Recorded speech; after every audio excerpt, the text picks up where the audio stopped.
But let's start with Michigan 30, Ohio State 24.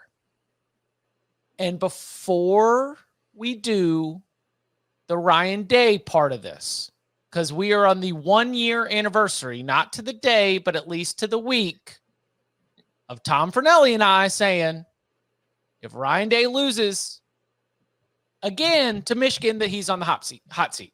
So let's talk about being sane, being like, what the hell are you talking about? Yeah, because we were, again, we're not going to pull back the clip from a year ago, but Tom and I couched it with, we don't agree with this being the case, just the way we see it. So let's start with the Michigan side. Tom, you were on top of this for CBSSports.com.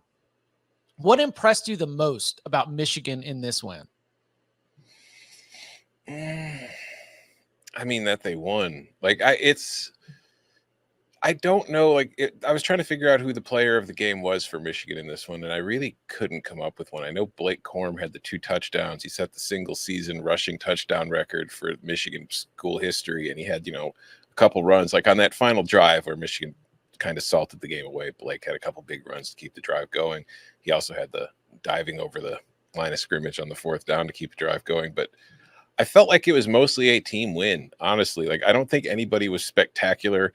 I think that Will Johnson's interception really in the first quarter, even though there was a lot of game left, to play at that point, was probably the most pivotal play of the game. Because if you look at the box score overall, like, Ohio State was better on offense than Michigan was today. They had more success moving the ball consistently than Michigan did throughout the entire game.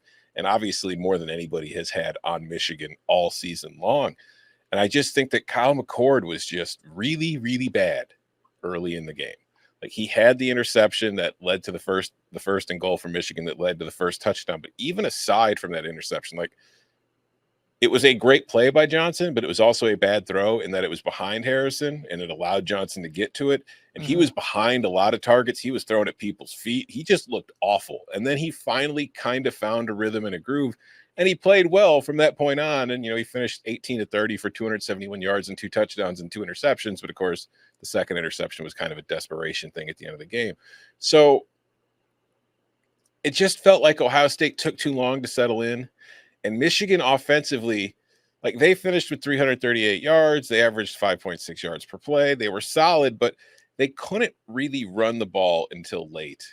And even then, they weren't getting the explosive plays that they've kind of had all season long. Were not there. And then I think that's honestly the key to this game. The explosive plays, by and large, were taken away by both teams. I mean, there were some big plays to Marvin Harrison, but for the most part, it was mostly having to go 12 plays, 75 yards. And they did a very good job of doing it enough times to get points on the board. But it was just, to me, it was a very evenly played football game. I don't think anybody was spectacular. I don't think anybody was bad.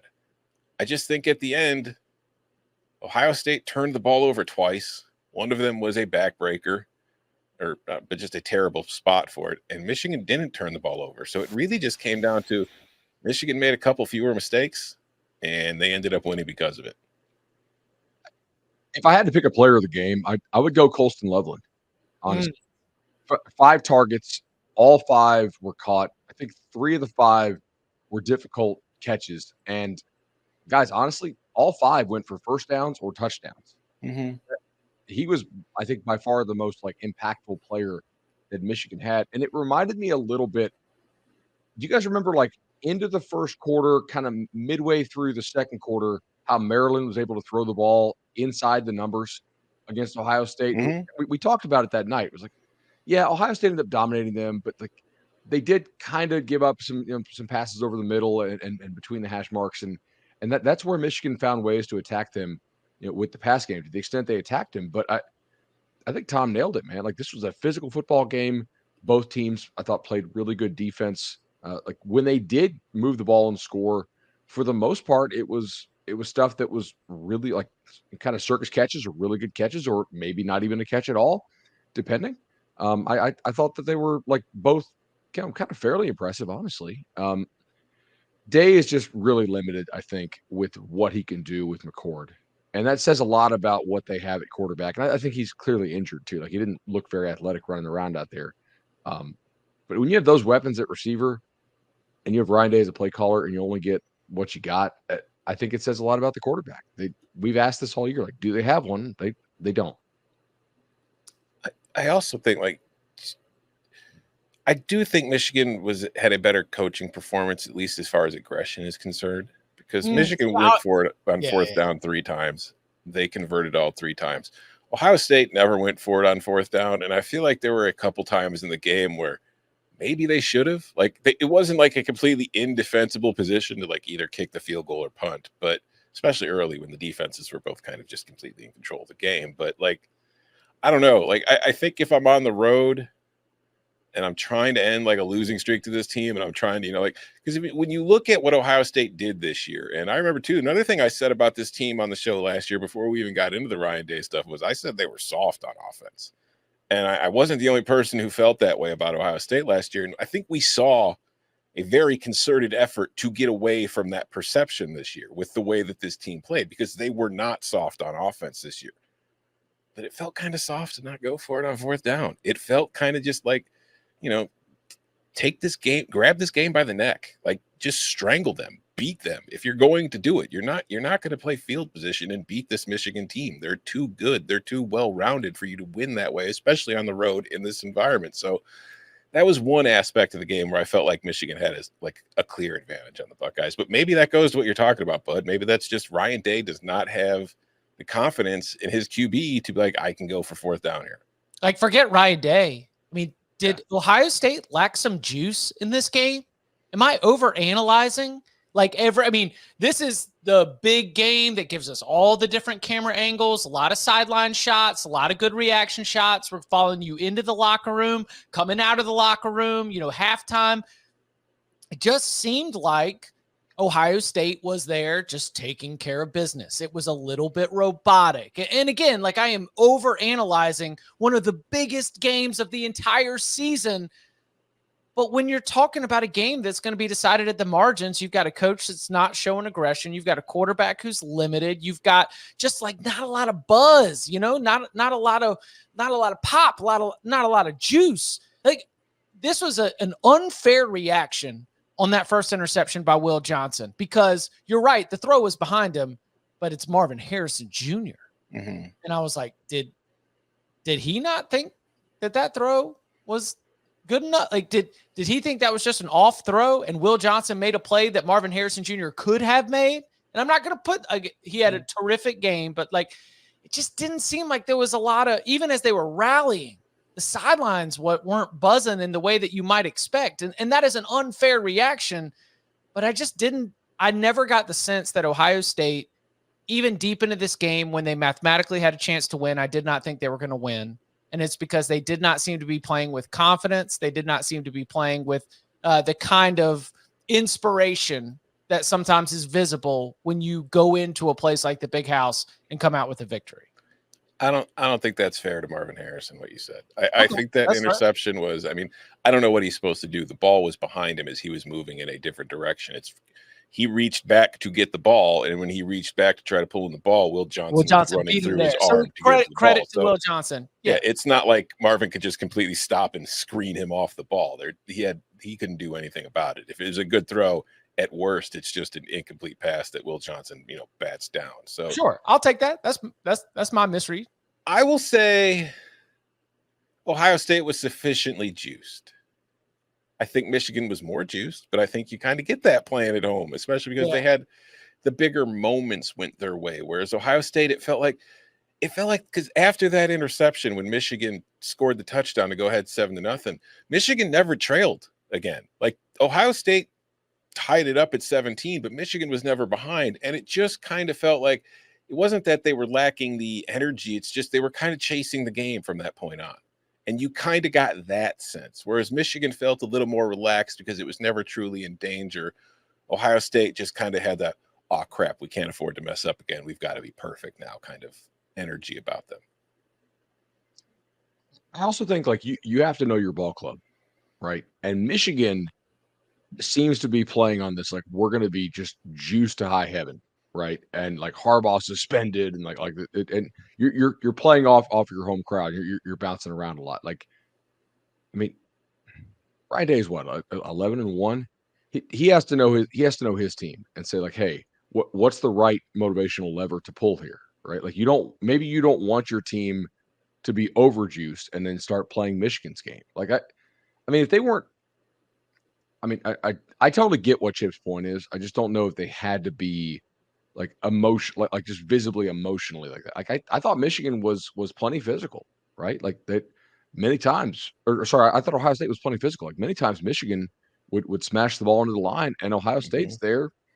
I mean, they're stunning those blockers, right? Like Oh, look, force them to bounce the ball to the outside. Paul Williams, like, dude, I thought that not Michigan, Ohio State's defense did a great job at the point of attack against Michigan. Full credit. I thought they played well enough to win the game for sure. You have some very limited passing games there overall, which kind of on both sides. But I thought McCarthy was a little bit better than McCord was. The numbers won't show it, but I mean, hell, you could tell me I'm wrong on that. After all, like the one play into the end zone was a little. If it was called a pick on the field, they'd probably leave it a pick, right? I thought he pretty clearly touchdown. crossed the goal line before the ball came loose. I think that was some hopeful stuff from Ohio State, honestly. Yeah, the broadcast made a big deal out of this. I was like, okay, maybe like as I'm watching it, their angle's better or something than the one I'm seeing on the screen. But it looks like he hawks his arm, right? Clearly makes contact, but the ball looked like it was fairly secure, right? Even like yes, his arm's hit, but the ball looks okay until after he crosses. Yeah, there was no definitive angle, but I feel like triangulating it or whatever the hell word you would have to use from the different angles that they did have. Based on what I saw, it seemed pretty clear to me that he had crossed the plane before he lost control of the football. So you're right. Had they called it an interception, I don't know if they could have overturned it. And I think that's where the iffiness comes in, but I do think they got it right. Also, I do think that might have been the best throw I've ever seen J.J. McCarthy make. He looks good. I mean, how about his mobility? Like we saw him limping around those last couple weeks. He hasn't thrown what was Reese Davis on ESPN's College Game Day kind of cooked him without meaning to. He said it was the first touchdown he'd thrown since the Michigan State game because it was like leading into it. It was like he hasn't thrown a touchdown in a month. Yeah, coming up on new, which again, factually correct statements that when presented, you're like, whoa. Don't provide the entire context of Michigan typically handing the ball off inside the 20. 30 run plays in a row against their toughest opponent. But sure, yeah. Like we're coming back. We got a long shot. But also they were so into attacking the middle of the field that when our boy left spitting up blood, they just went right to Barner, the Indiana transfer, on like the very next play because we are still going to exploit the middle of the field because that's where we feel like we've got a matchup against Chambers, against Eichenberg, when we get our big bodies against your linebackers. That was, good job, good execution. I thought Sharon Moore did a good job. It was we're solid, sort of all the way around for the Wolverines. Going back to Tuesday's big game breakdown, we said like, hey, where could you miss Harbaugh? Right, it's probably not in the play calling and all that stuff. He's there throughout the week. It's not in the rah-rah speech or whatever. It's do you have the stones to make what you know is the right call? We use the blackjack example, right? If you're playing by the card, you know it's mathematically the right call. It said you need to split. Oh shoot, split again, and now it's calling for you to make 3 or 4 doubles, right? And that's going to be basically your stack. Now you know it's the right time to go. Can you do it? Like, can you pull that trigger? And he did. Like Sharon Moore deserves credit because an interim type or just a substitute teacher type coach, he could have puckered, and like he damn sure made the right decision, and he got the outcome he wanted, obviously, but like the decision was the correct one. I can't remember. Like chat, maybe you remember. Was Sharon the head coach for the UNLV game? That was the third game. He only had one of the 3 that he was the acting head coach. I don't remember which one. Can't remember because if he was, like, you could argue that Sharon was Michigan's head coach for its 3 biggest games of the year. So UNLV fumbled the bag. Have we gotten the computer rankings in? Beep beep boop boop pop pop. Y'all know that's how the Mountain West is about to be decided, right? Chat saying it was Bowling Green that Sharon was in charge of. So 3 of their 4 biggest wins. So the team that beat Georgia Tech. Yeah. Right? So is that like a transitive, upset scare against Georgia? Georgia Tech hung with Georgia. We'll talk about that later. I'll talk about that later too.